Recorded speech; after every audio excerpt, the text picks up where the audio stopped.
If there is one thing you should know about my family, it is this. My younger brother, Austin Hernandez, has never faced a real consequence in his life. When he smashed our neighbor's mailbox with a dirt bike, my parents blamed the neighbor for parking too close to the road.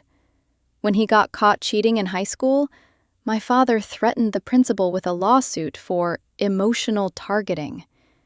And when Austin wrapped his Mustang around a telephone pole at 19 while showing off for girls outside a gas station, my parents bought him another car before the tow truck even arrived.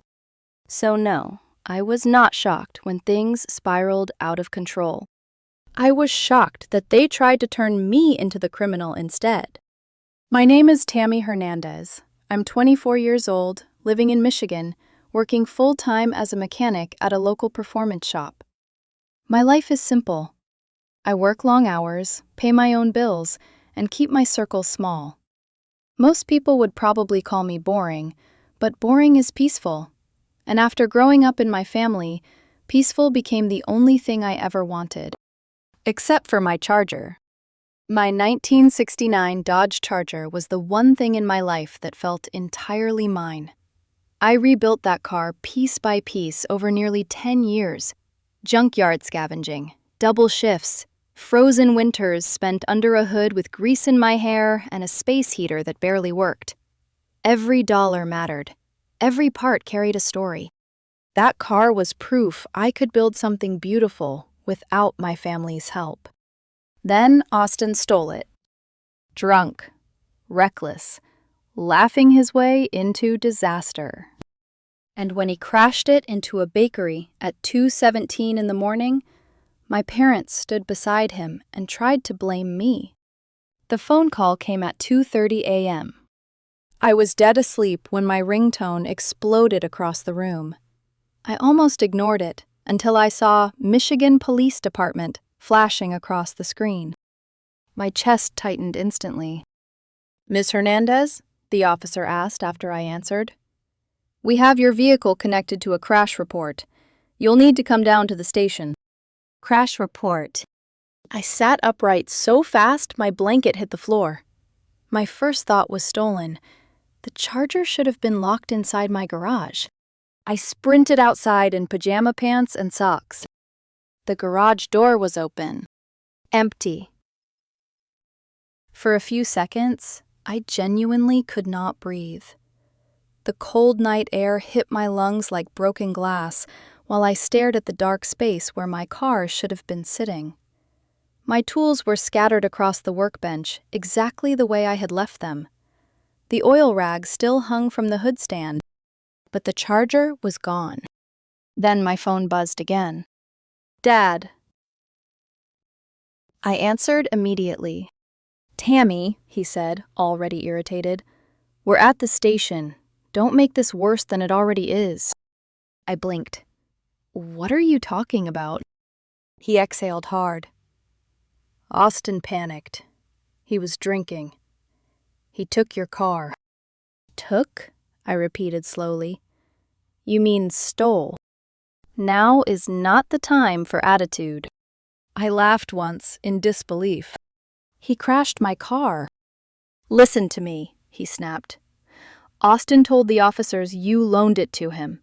If this becomes a DUI theft case, his future is destroyed."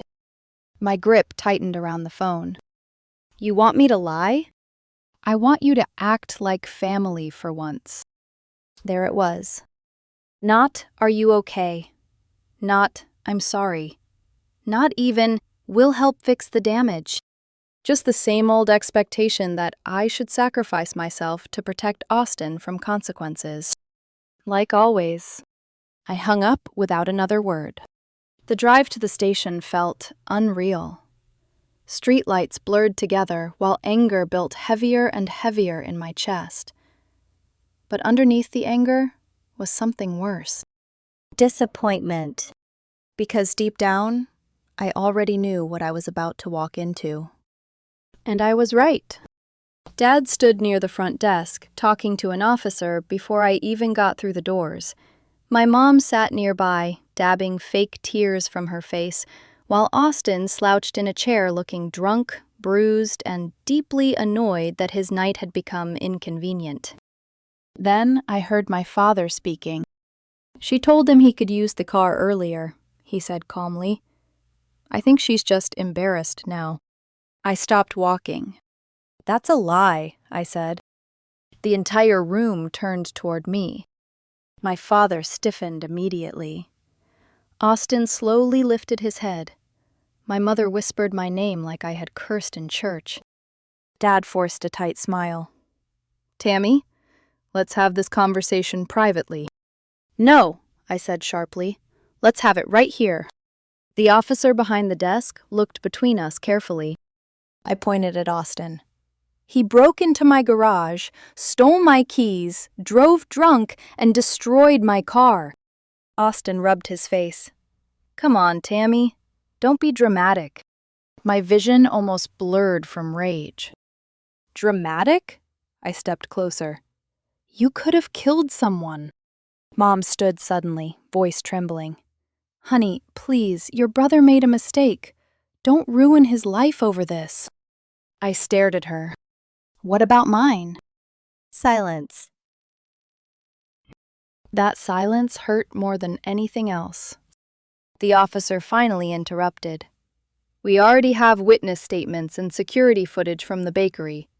We'll need formal statements from everyone involved." Dad immediately turned pale. "Footage?" The officer nodded. "Yes, sir. We have your son exiting the driver's side, visibly intoxicated." Austin cursed under his breath. And suddenly, I understood something horrifying. They had fully planned this. They expected me to walk in, nod quietly, and take the blame. Just like I always had before. Dad stepped toward me again, lowering his voice. "Tammy, don't do this." For years, that sentence worked on me. Don't do this. Don't upset your mother. Don't embarrass the family. Don't make things harder for Austin. But standing there under those fluorescent lights, while my ruined future sat in front of me, smelling like tequila and arrogance, something inside me finally snapped. I looked directly at my father. "No," I said quietly. "I'm done protecting him." The room fell silent. "I have security cameras in my garage," I continued. "Everything is recorded. Him entering the garage, him taking the keys, him leaving with the car." Austin's expression changed instantly. Fear. Real fear. Dad's face darkened. "Tammy." "I'm giving the footage to the police," I interrupted. "And I'm making a formal statement." Mom sat back down like her legs gave out beneath her. Austin looked sick. And for the first time in my entire life, I realized something almost frightening. The truth terrified them more than anything else. By the time I got home from the station, the sun still had not come up. The sky outside my apartment windows was dark blue and empty, but my mind would not slow down long enough for exhaustion to hit. I was furious. Not just at Austin. Honestly, I had expected this kind of disaster from him eventually. What made my stomach twist was how naturally my parents had tried to sacrifice me to save him. No hesitation, no guilt, just immediate instinct. Like I existed to absorb damage for the family. I walked straight to my old laptop, the one I used for diagnostics and tuning work, and logged into the garage security system I installed last winter after a string of neighborhood break-ins. The footage loaded instantly. 2:08 a.m. Austin stumbled into frame, swaying like he could barely stand upright. Even through silent video, I could tell he was drunk out of his mind. He punched the keypad twice before getting the code right. The same code Mom begged me to give her for emergencies. I watched him stagger toward the charger. He dropped the keys once, then twice. Then, finally got the engine started and peeled out of the driveway so hard the rear tires screamed against the pavement. I sat there staring at the screen, jaw tight. 10 years. 10 years of work destroyed in less than 15 minutes because Austin thought consequences were optional.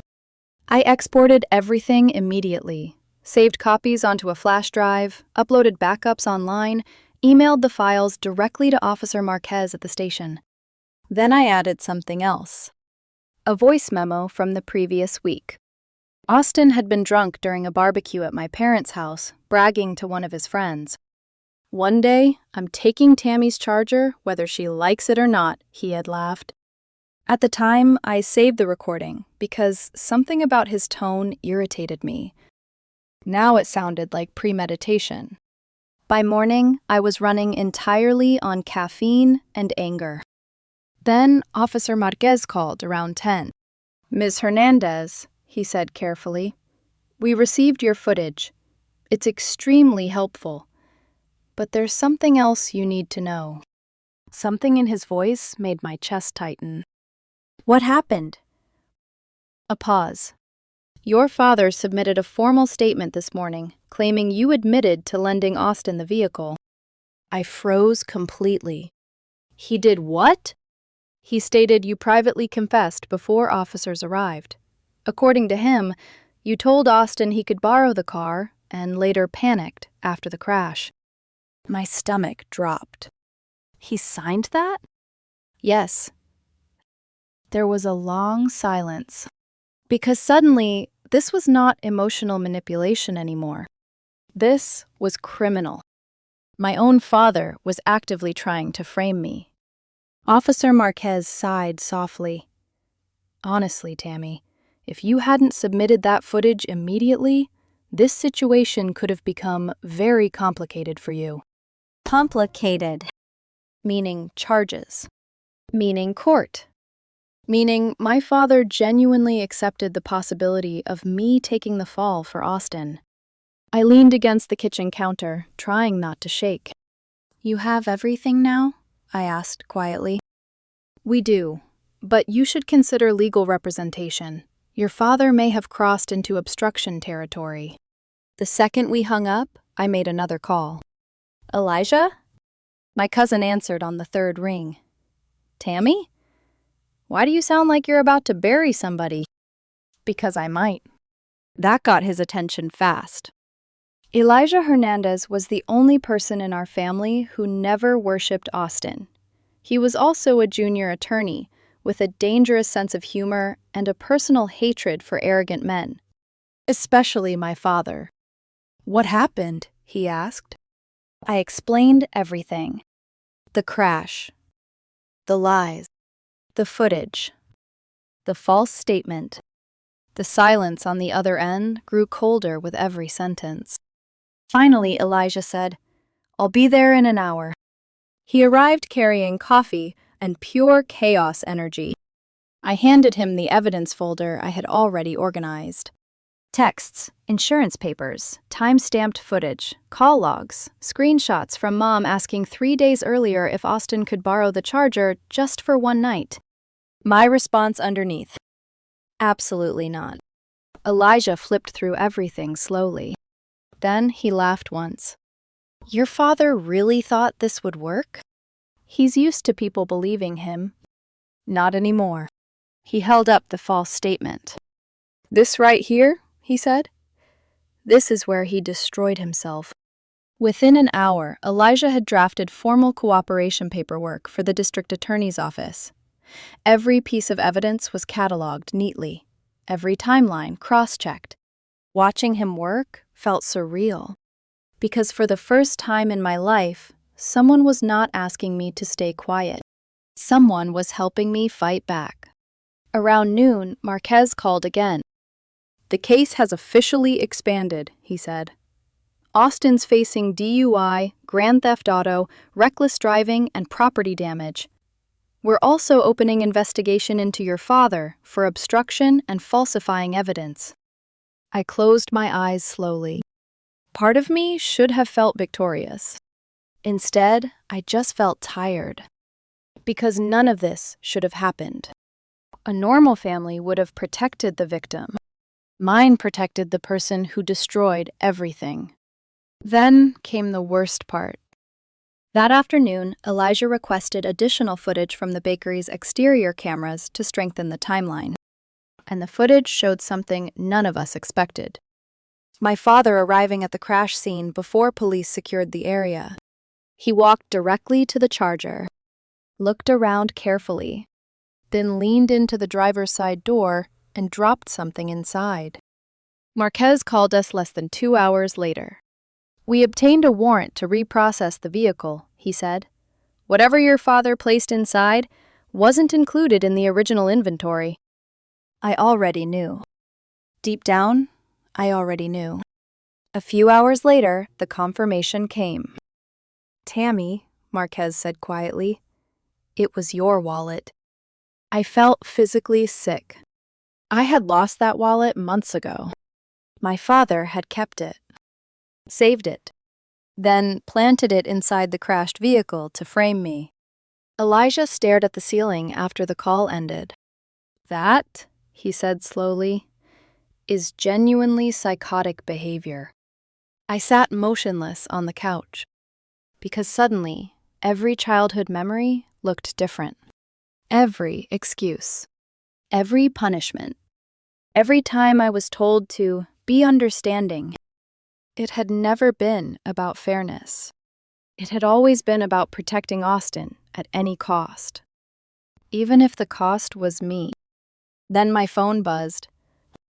"Mom, Tammy, your father is only trying to protect the family. Please stop making this worse." I stared at the message for several seconds. Then I screenshotted it and handed my phone to Elijah. He smirked darkly. "Perfect," he said. "Let them keep talking." Everything collapsed fast after that. 3 days later, my father was arrested for obstruction, perjury, and evidence tampering. I saw it on the local news while standing in the break room at work, grease still on my hands. Watching him led away in handcuffs should have felt satisfying. Instead, it felt quiet. Like I had finally stopped carrying a weight that was never mine. Austin was arrested the same day. DUI, grand theft auto, reckless driving, property damage. The bakery footage destroyed any chance of denying it. Mom called me non-stop. I ignored every call. Then came the voicemail. "Tammy, this family is falling apart because of you. Not because Austin stole my car. Not because Dad planted evidence. Because of me."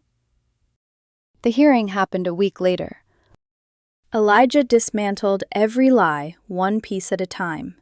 The garage footage, the false confession statement, the planted wallet, Mom's texts begging me to protect the family. When I took the stand, I only told the truth. "I spent 10 years building that car," I said calmly. "Austin destroyed it in one night, and my family tried to destroy me to save him." Nobody interrupted. The judge sentenced Austin to 2 years plus mandatory rehab. My father got 18 months for perjury and tampering. Neither of them looked at me while deputies led them away. Mom showed up at my apartment the next day, crying about humiliation, neighbors gossiping, bills piling up. Not once did she apologize. "You've changed," she whispered. I looked at her for a long moment. "No," I said quietly. "I just stopped volunteering to be sacrificed." She left after that. And for the first time in my life, I locked the door without feeling guilty. 4 months later, the Charger is gone. I sold the remains for parts, but kept the rearview mirror. A reminder, not of the car, of what finally broke me free. I blocked my entire family. Austin's still fighting rehab. Dad keeps getting denied house arrest.